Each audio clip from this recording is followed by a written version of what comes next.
Thank you, sir. I'm very pleased to support the motion. I do so as the Liberal Party's lower house spokesperson on tourism issues and indeed representative of the Honourable Jing Lee in this chamber. And it's a pleasure to support the motion which recognises the particular importance of South Australia's extraordinary regions to our visitor economy, tourism and indeed our broader well-being as a state. The electorate of Morialta has shrunk in size as a result of the last redistribution.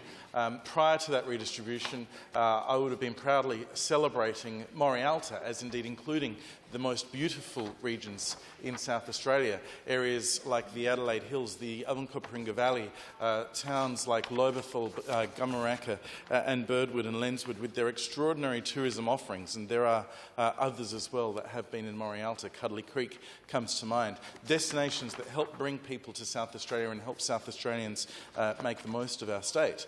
Those areas are no longer in Morialta, but they remain beautiful and important. But if I was going to go beyond the historical Morialta area, one would be very hard-pressed, I'll acknowledge, sir, to find a more beautifully diverse region than Mount Gambier and the Limestone Coast. And so I'm pleased to support A and B of this motion and the renewed amended C as well.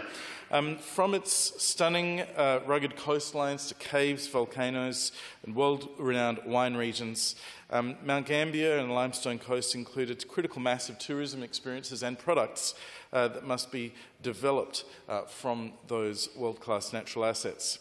The City of Mount Gambier has a strong focus on developing the Crater Lakes area for eco and adventure tourism. The Crater Lakes Master Plan, which the member for Mount Gambier referenced, is in the consultation stage, which will outline the vision for the area.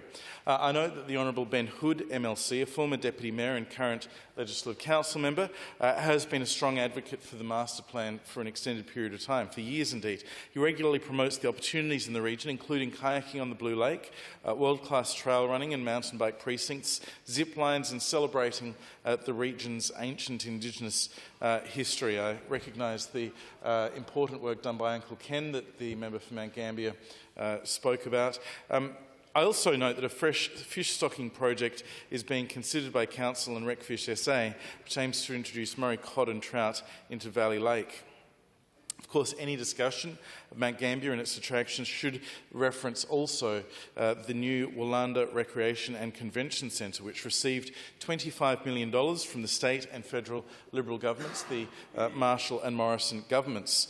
This state-of-the-art facility offers locals and visitors top-notch aquatic, sporting and event amenities, and it's starting to encourage families looking for a tree change to call Mount Gambier home.